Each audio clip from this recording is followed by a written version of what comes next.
Hello and welcome to Accent Excellence. I'm Chuck Lionberger, and coming up on this month's show, we're going to continue our conversation about school safety and security. This time we'll discuss the School Safety Advisory Committee.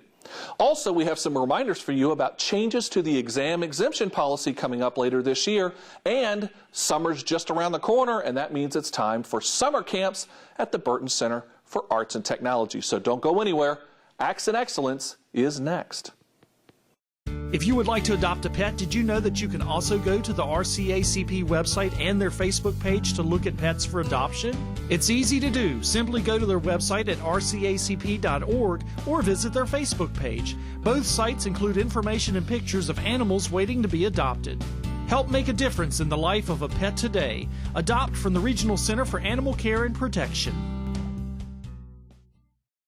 Hi, and welcome back to Accent Excellence. Joining me is Jason Sir. He's our Director of Career and Technical Education here at Roanoke County Public Schools. And Jason, it's hard to believe it, but summer's actually just around the corner, and that means summer camp time here at Roanoke County Public Schools. That's right, and we have a lot of camps that we offer at Burton Center for Arts and Technology. Yeah, a lot of camps that are available. So we thought we would take a few minutes and kind of walk through some of the various camps that are available for students, kind of talk about who's available and who can attend them. And, to be honest, they're all very reasonably priced. They are. Each of them are priced very reasonably, $75 for 7 out of the 8. But the 8th camp that is a little bit longer in duration is $100. Excellent. So first and foremost, who are these camps available for? They're available to any rising 6th through 8th grader. So current 5th through 7th graders can apply to these camps and attend them this summer. And it's important to stress that this is not just for students in Roanoke County either. That's correct. It's wide open.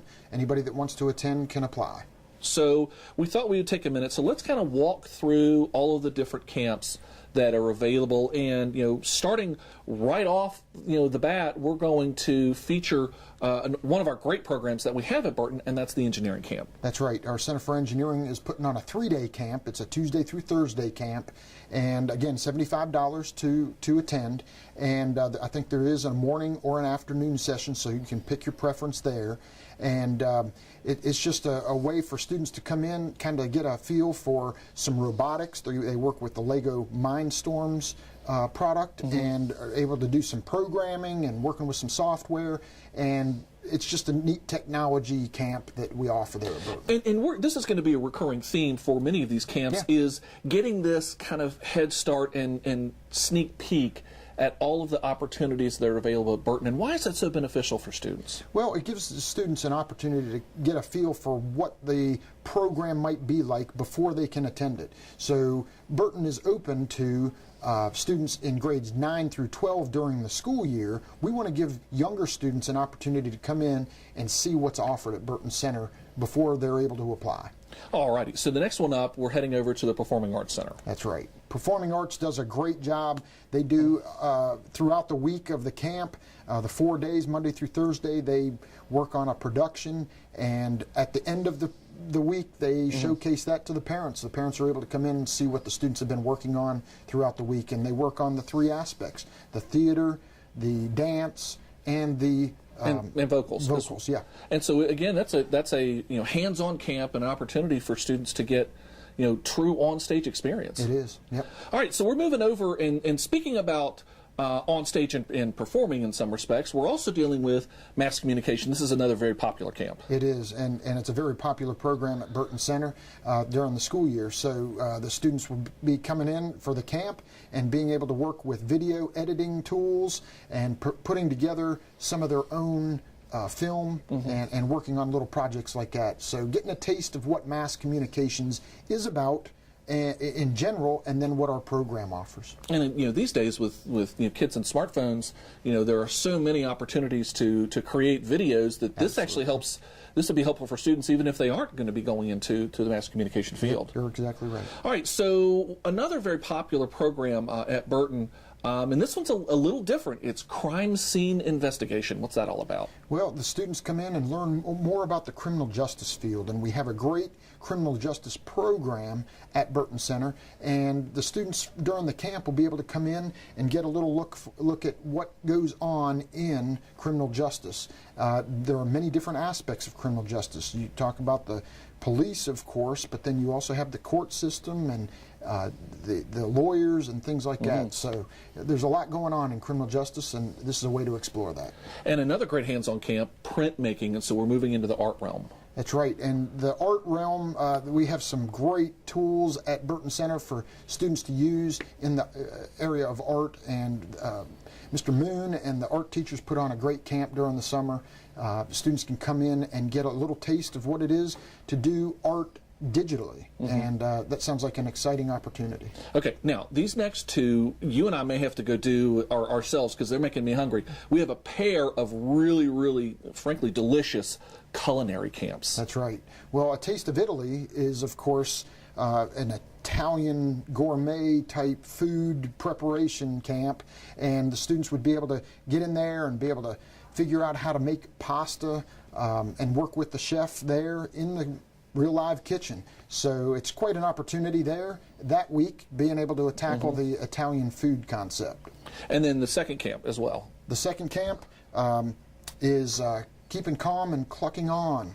And so being able to, students will be able to come in and figure out how to handle poultry and in many different ways disassemble and work with the chicken itself, but then also the results of the life of a chicken, the egg as well. So. That's correct. And just as a note, for both of those camps, the students get to keep their own chef's hat at the end of the camp. And so all of these camps that we just talked about were all $75 That's camps. correct. And now we're going to move to our final camp. It is a longer camp, and it is $100, but it's the design camp. What's that one all about? Well, the students are able to come into our manufacturing lab and be able to use anything, some 3D printing, be able to tackle some problems that they might not be able to do otherwise due to the complex nature of development and things like that. They might not have a 3D printer at home. They might not be able to use some of the equipment that we do have at Burton Center. And we wanted to afford that to the students in partnership with some local community agencies, and they've really come together and put together a great camp with Mr. Burns at the helm. And you know, that's one other piece that is really applicable to all of these camps. It's access to equipment, programs, software that might not be available at home or readily available online that students can come in and have access to and start to learn how to use. Absolutely. It's an exciting opportunity for students to be able to come in, spend a few hours each day working with those tools that we have to offer. Okay, so the most important question of all, how do parents sign up? Sign up using the brochures that were sent home. We had a bunch of brochures sent home to Roanoke County students, grades 5 through 7, so that they had the opportunity to see that hard copy, but then they can also go to the Roanoke County Public Schools website and find the brochure there and be able to sign up. Right, the brochure is available and the registration forms are available on the Burton website. So we encourage you to sign up, and we have to stress that for all of these camps, the spots are limited, so it is first come, first serve. That's right. So we'll monitor that, and as soon as they fill up, we'll have to cut it off. All right, very good. So we're looking forward to a great session of summer camps. Jason, again, thanks for being with us. And folks, stay right there. We have a lot more Accent Excellence still to come. A house will always look like a house, but what makes a house a home? Laughter. Kindness. Oh, there it is. Love. Hope. Family. Could you provide a home to a local youth in need? Learn more about foster care today and help make a house a home.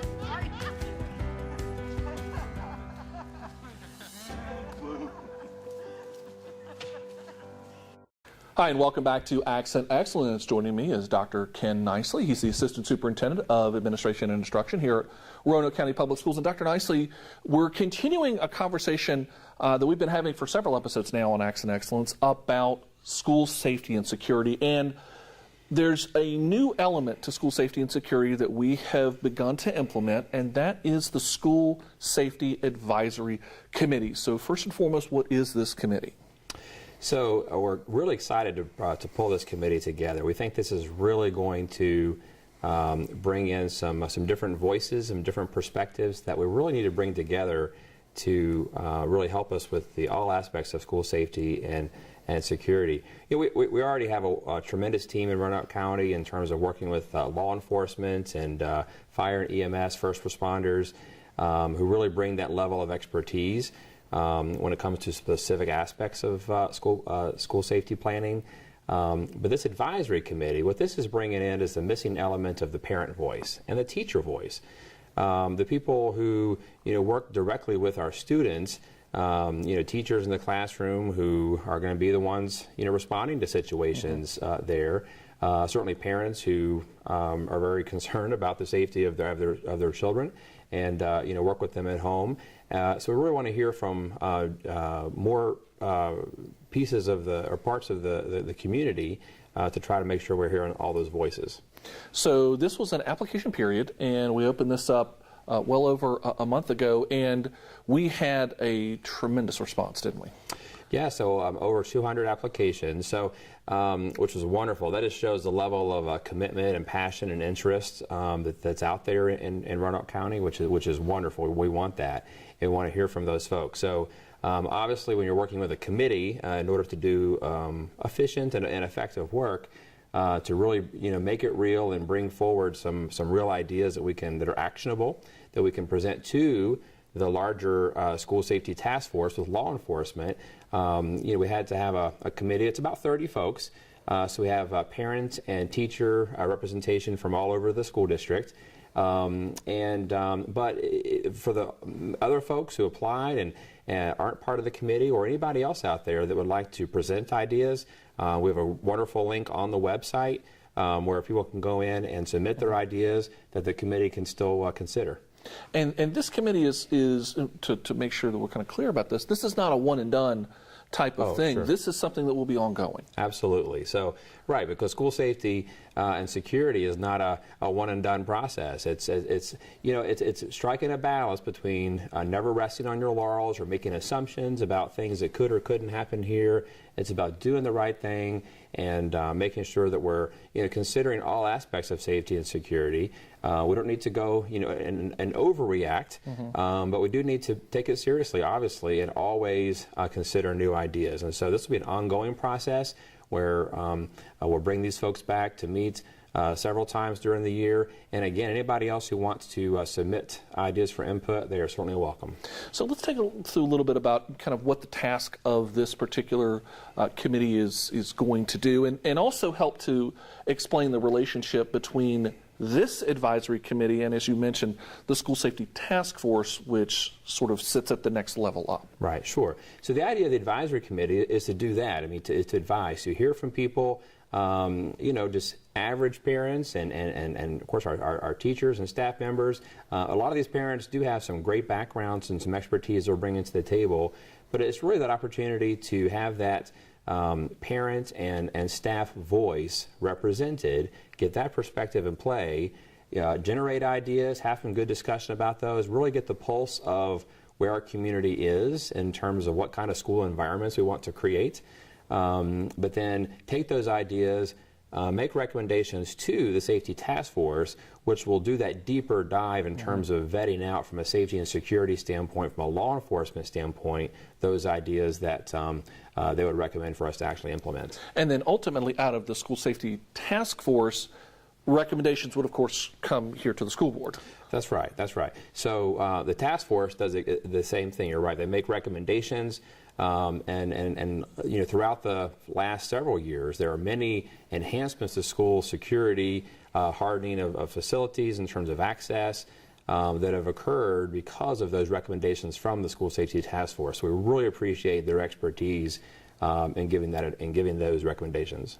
And as you had said, this is something that's ongoing, and the task force has made a lot of recommendations, and many of them we have already implemented. Some that are easily seen, some not so much, and some recommendations that, frankly, we can't really discuss and talk about it, and there's a very good reason for that. That's right. And that is one of the differences between the Safety Advisory Committee. We can talk in general ways, and we can get those ideas, but some of the specific things that we do within the schools are not things that we want out there for public knowledge that could potentially be taken advantage of by someone meaning to do harm. And so there's we greatly appreciate all of those who expressed interest. Again, more than 200 applications. And we wanted to also take a moment to remind folks that we have a safety and security page on our website. Just go online to the Roanoke County Public Schools website and click on the link for safety and security. You can find it there on the front under About Us or in the Parent and Student tab that you can then see all of the different implementations and things that we have done, as well as find that information form that Dr. Nicely had mentioned, and we hope that you will take advantage to give us ideas and suggestions that the various committees can look at. So again, Dr. Nicely, thank you so much for being with us, and folks, stay right there. More Acts and Excellence is still to come. I want to be popular. I want to be invited to parties. I don't want to be invisible anymore. I want to be part of the in crowd. You think you have to drink to be in the in crowd, but giving in to peer pressure isn't going to get you anywhere. Be true to yourself to accomplish your big dreams.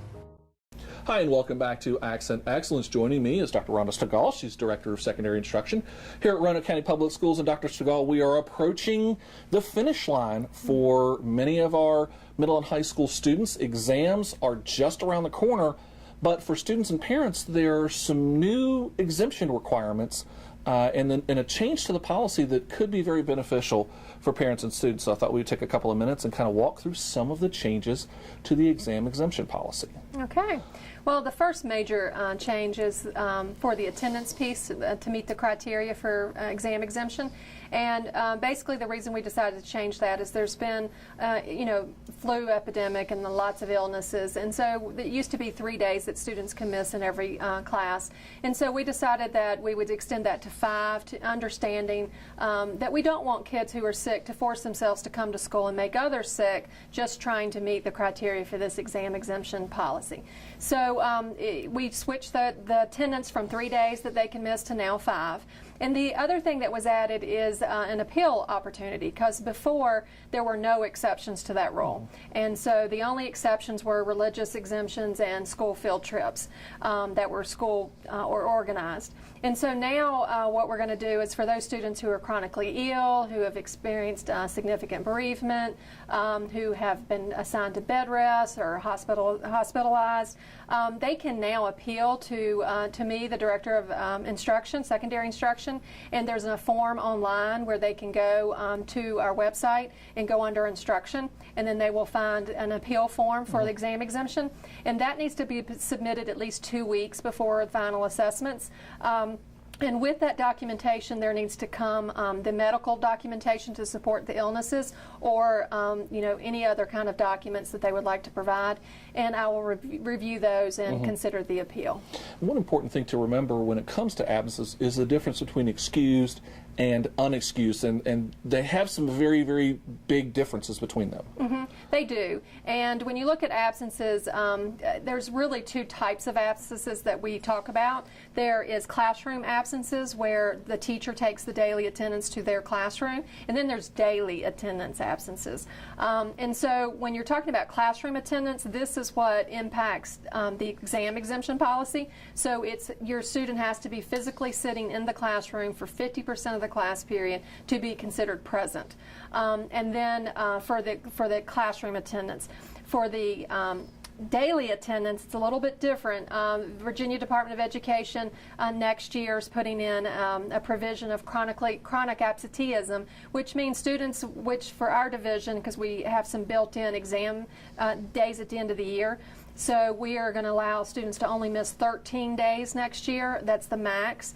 And the reason for that is the Virginia Department of Education is now going to be monitoring student attendance, and any student who's over those 13 absences will jeopardize the accountability of the school division. So that also has been included in the new policy, that students in daily attendance means you miss 100% of the day.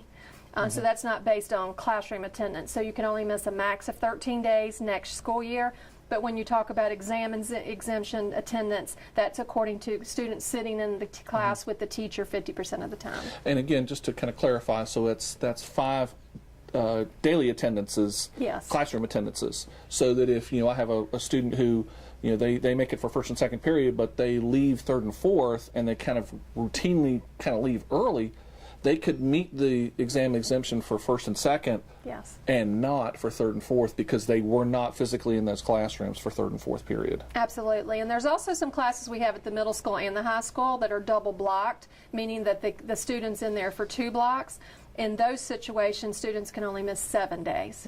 So, 5 for a regular block class and 7 for those classes that are double blocked. And one clarification, is that 5 per semester, or is that 5 the whole year? 5 for second semester. Okay. We only start counting for second semester for exam exemption. Absolutely. So a few questions and hopefully a little bit of a clarification. Again, we were trying to be understanding because flu season, especially this year, was particularly rough, and so we wanted to make some changes to help parents and students so that they could still meet some of the requirements, but do so a little bit more understandingly. So, Dr. Schall, thank you so much for being with us, and folks, stay right there. We have more Accent Excellence still to come.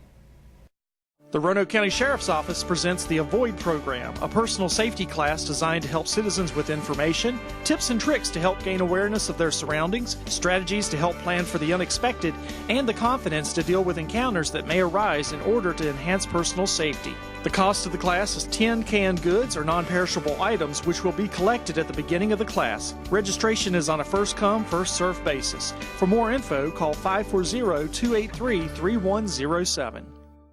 Hi, and welcome back to Accent Excellence. We're at the Roanoke County Public Schools Administration Building, and joining us once again is Tracy Lee from the Virginia Department of Education. She's a Family Engagement Specialist. And Tracy, last time we were talking about collecting data, all about helping parents to deal with challenging behaviors at home. And so, for that, go back and check out our previous episode that we did on that. But now taking that data and moving forward to trying to encourage positive behavior, because that's really kind of what we're all out to get. We want to encourage or to limit the negative behavior. We really want to see positive behavior. So there are some ways to not only encourage positive behavior, but also to reward positive behavior. Right. One thing that parents need to really think about is how they are telling their children to do something. So, for example, if you want your child to do their homework, if you're saying, will you please go do your homework? And the child says, no, I'd rather not. Well, that's a problem, and that's on the parent. If it's not a question, then don't ask a question. If it's a command, it's a command. You need to say it as such. That doesn't mean it needs to be rude and you need to be like a drill sergeant, but you do need to make sure that you're not asking a question that can be answered negatively. Okay, so that's one thing that you need to think about.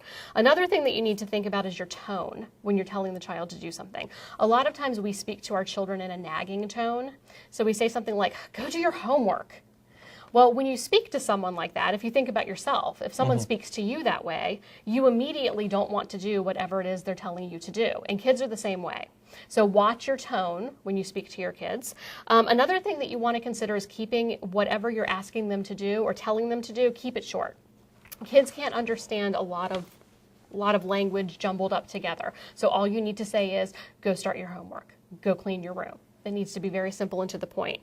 Also, if you can give them time to be able to do whatever the thing is you need them to do, for example, clean their room, if you tell them go do it right now, that can be kind of annoying if they're in the middle of something. So if you tell them in 5 minutes I need you to, or when the big hand is on the 10 I need you to, it gives them a little bit of time to prepare for it. And part of it also would think that while you want to be firm as a parent, it's also being understanding. But at the same time, and I think I'm probably just as guilty as anything, saying, hey, can you do me a favor and go take the clothes downstairs to get washed? And why am I asking? It's no, do it. Right, exactly. So you want to say it politely, but it's still a command. Right, because and that's the fact that's the matter. You're the parent. You're in charge. Exactly. Yeah, absolutely. But once they do that, then we want to make sure that we're acknowledging the good behavior. Praise is really, really, really important for kids, and I want you to think about praise. Think of it as a bank account, okay? So every time you praise your child, you're making a deposit. So when you do have to say something that's not so much fun, when you have to impose a consequence and you're making a withdrawal, you've still got lots and lots of stuff there. You're not overdrawn. So praise, you need to be praising your child more than saying negative things. So for every negative comment that your child hears from you in a day, depending on the research you read, your child needs to be hearing 4, 5, or even up to 10 positive comments from you in order to make sure that that balance stays positive. So what do you look for because I can see this, and I heard this earlier, and I thought, a 10-to-1 ratio of positive comments to negative. What That's in huge. the world am I going to be hired? But at the same time, they're actually doing a lot of good things out there. They are. Just recognize it. We're more patterned to find the things that they're doing wrong than we are to find the things that they're doing right. So they probably are doing 10 right things for every wrong thing that they're doing. We just need to train ourselves to look for them. And for some kids, it's a little harder than others. There's no question. But for those kids, you need to really, you really need to dig deep, and you need to find the good things that they're doing, because they need to hear about it probably more than anybody else. And this is sometimes where that data comes in very, very handy. Absolutely. Yep. All right, so continuing, though, then on that, moving forward, because then, when you have to have that big from that bank account, that big withdrawal, you're going to have that big withdrawal. Right. How do we do with that? Well, you want to make sure that when you do make that withdrawal, when you impose the consequence, you're not screaming, you're not yelling. Anytime your child is having a major negative emotional reaction to something, you having a counter negative emotional reaction on top of it is not going to help the situation at all, okay? When a child is sort of careening out of control, you want them to feel you're calm. You don't want them to feel that you're out of control as well. So when you are imposing those consequences, or when you are having those discussions with them about things that they've done wrong, you need to make sure that you keep your cool. It's very important. So I guess kind of blowing up like Donald Duck, probably not the best Not of a good ideas. idea. Nope. Tempting as it may be. It feels good in the moment sometimes, Right. but it almost always feels bad after. All right. So what are some ways that again we can try and help to encourage some of those positive behaviors? Again, there's a couple of tips out there. Right. For little kids, you can turn chores or turn things that they need to do into a race. You can use just a kitchen timer, the kind that you turn and it goes tick, tick, tick, and it dings. Right. It makes it into a game. So let's see if you can pick up your blocks before the timer dings. You just took a chore and you made it into a game. That's effective. If behavior charts are also effective, if you're a parent that's going to actually follow through with a behavior chart, and a lot of parents don't, and that's okay. But if that's And I am that parent. I'm not great with follow through with things like that, so I don't do them. So if you know that you're not going to follow through with a behavior chart, don't start one. But if you are going to, it can be a really good way to impact behavior. And one thing you had mentioned about behavior charts is that these are not, if you are going to do a behavior chart and follow through with it, the follow through though is not till the end of time.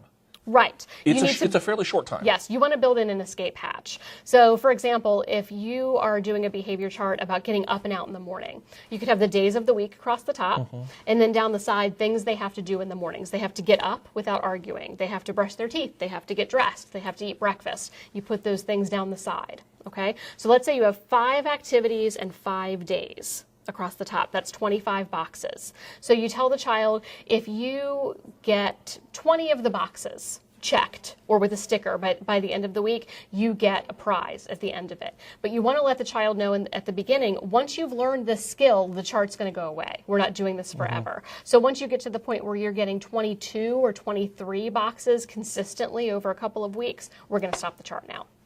More great research for our parents. And again, it's all about emphasizing, accenting, highlighting, and recognizing all of those positive behaviors. And for parents, that can be very, very challenging, but it's clearly very, very important. So again, thank you so much for being with us. Next time, we're going to talk about a kind of a dreaded topic for a lot of students. It's homework. But it doesn't have to be so dreaded either for students or, frankly, for parents. But that's on the next time of Accent Excellence. Until then, we appreciate you watching, and stick around because more Accent Excellence is still to come.